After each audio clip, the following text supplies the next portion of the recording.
Welcome to Gregorian Biblical Academy. In this channel, we explore the Bible, theology, and history to understand the deeper meaning of events shaping our world today.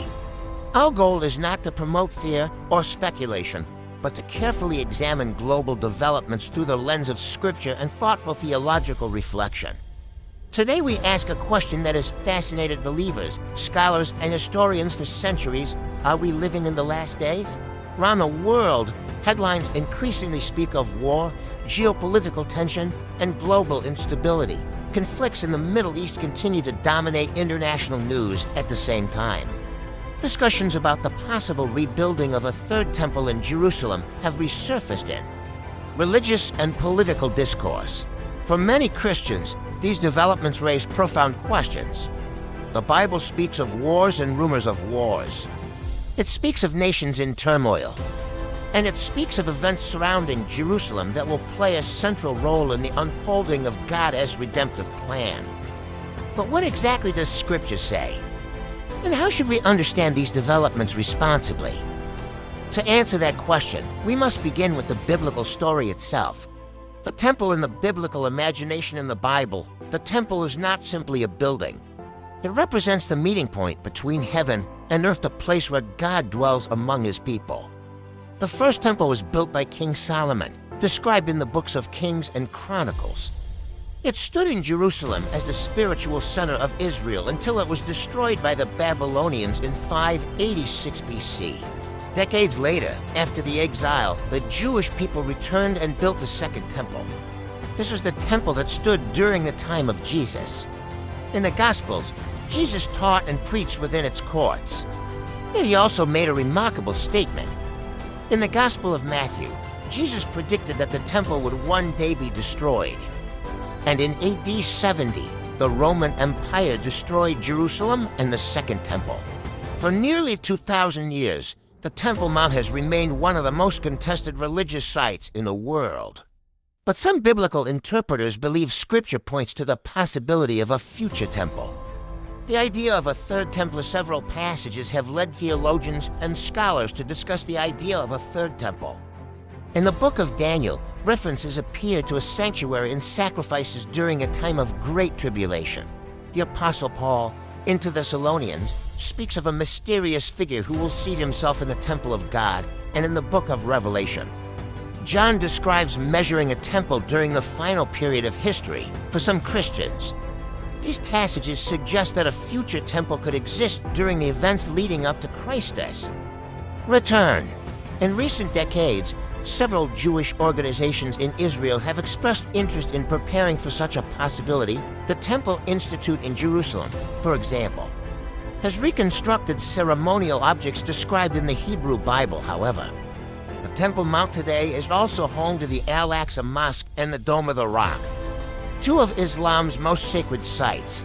Because of this, any discussion about rebuilding a temple is deeply connected with sensitive political and religious realities.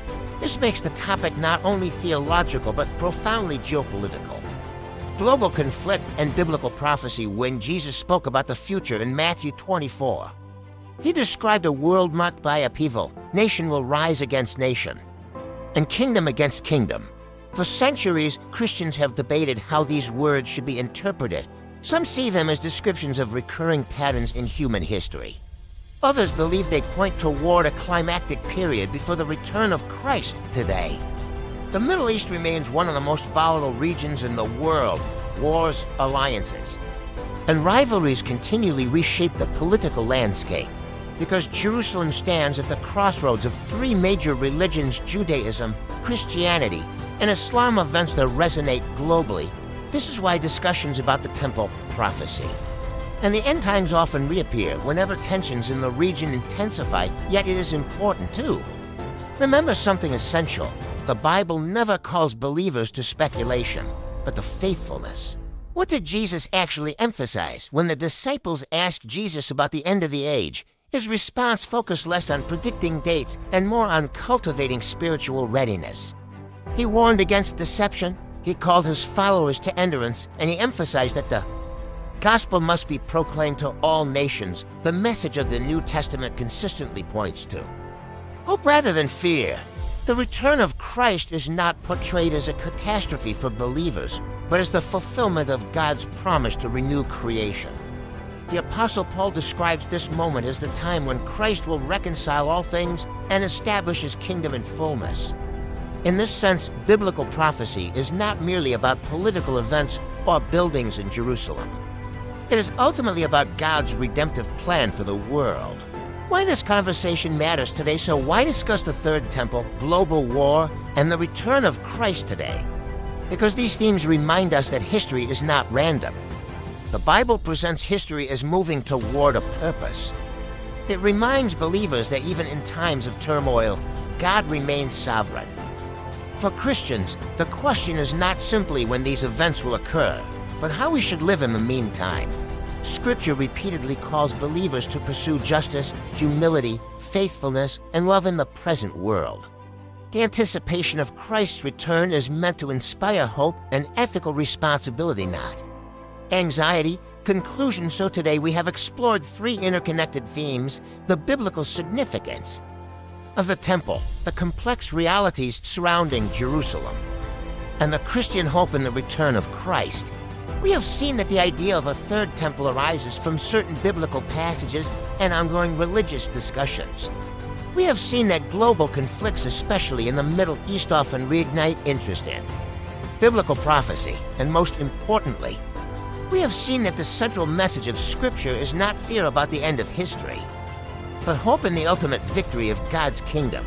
The Bible invites us to remain watchful, faithful, and grounded in the teachings of Christ. History may be uncertain, but the promise of God remains steadfast.